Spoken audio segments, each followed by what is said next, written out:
Hello friends, নানান ব্যঞ্জনে তোমাদের সকলকে স্বাগত জানাচ্ছি। যারা দূরে আছো, কাছে আছো, দেশে আছো, দেশের বাইরে আছো, দেখো এখানে আমি একটা মোচা নিয়েছি। সেই মোচাগুলোকে এখন আমার হাজব্যান্ড চুলে দেবে এবং কেটেও দেবে। যাই হোক, এখন দেখো মোচাগুলোকে কেটে নেওয়া হয়েছে। এখন এগুলোকে আমি প্রেশার কুকারে লবণ আর একটু হলুদ দিয়ে সেদ্ধ বসিয়ে দেবো। একটু হলুদ দিয়ে দিলাম, এখন এটাকে সেদ্ধ বসিয়ে দেবো। তো 4-5টা সিটি মেরে নেব। আর এখন এখানে দেখো ছোটো করে আলু কেটে নিয়েছি, এর মধ্যে লবণ হলুদ মেখে রাখছি, আর মটরশুঁটি। এখন দেখো কড়াইতে তেল বসিয়ে দিয়েছি, তেল গরম হয়ে গেছে, আর ওদিকে এগুলো সিটিও মারা হয়ে গেছে। এখন এর মধ্যে দেখো এখন এই যে ডালের বড়িগুলোকে ভেজে নিচ্ছি তেলের মধ্যে। এগুলো একটু লাল লাল করে ভেজে এখন উঠিয়ে নেব।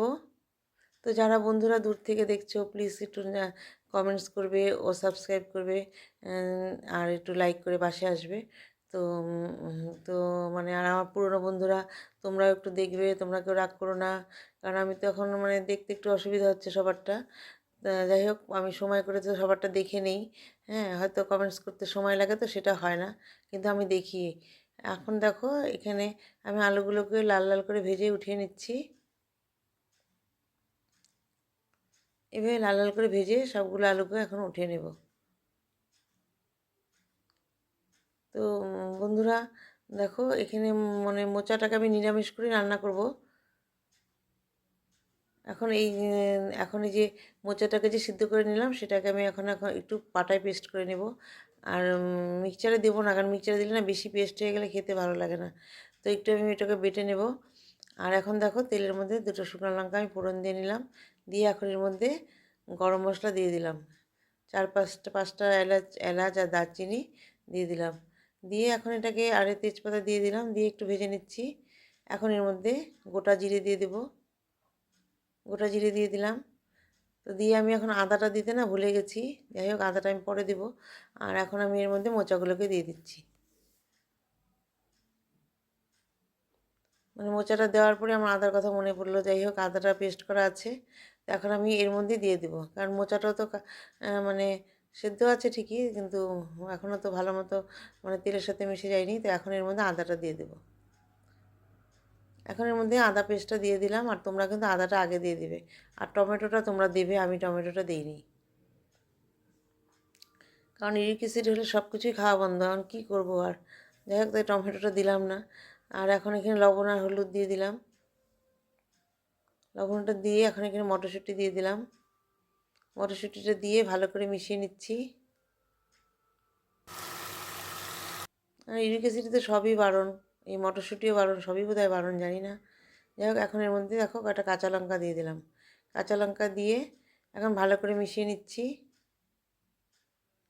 এইভাবে ভালো করে মিশিয়ে নিয়ে এখন এর মধ্যে এই যে ভাজা আলু আর এই যে ডালের বড়িগুলো দিয়ে দিলাম, দিয়ে এখন ভালো করে মিশিয়ে নেব। এইভাবে ভালো করে মিশিয়ে নিয়ে এখন একটু ঢেকে দিলাম। কিছুক্ষণ পর ঢাকনাটা উঠিয়ে নিয়ে এখন এর মধ্যে ধনে গুঁড়ো জিরে গুঁড়ো দিয়ে দিলাম। ধনে গুঁড়ো জিরে গুঁড়ো দিয়ে আর একটু ভালো করে এখন মিশিয়ে নেব। এইভাবে ভালো করে মিশিয়ে নিচ্ছি।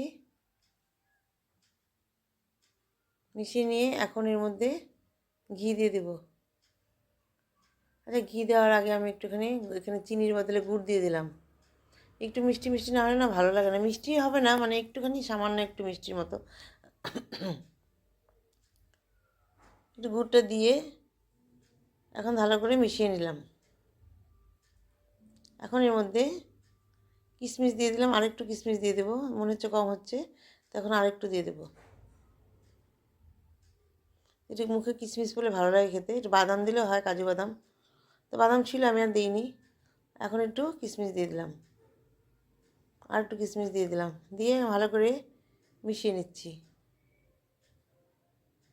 এইভাবে ভালো করে মিশিয়ে নিয়ে এখন এর মধ্যে ঘি দিয়ে দেবো। দেখো এখন এর মধ্যে ঘি দিয়ে দিলাম, আর একটু ঘি দিয়ে দেবো।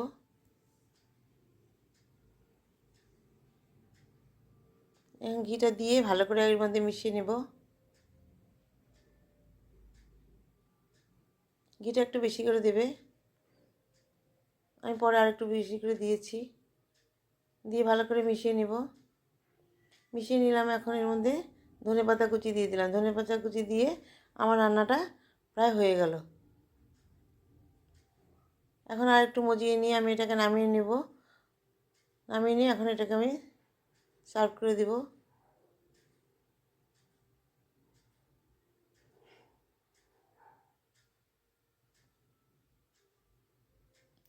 এবার বন্ধুরা আমার রান্নাটা হয়ে গেছে।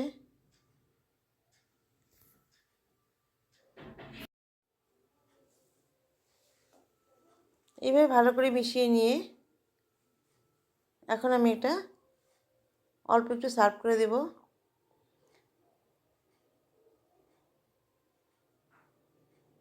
দেখো আমি বাটিতে অল্প সার্ভ করে দিলাম।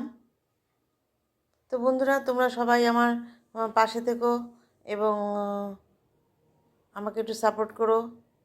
আর তোমরা যেন সবাই ভালো থাকো এবং সুস্থ থাকো এই কামনা করি। নমস্কার।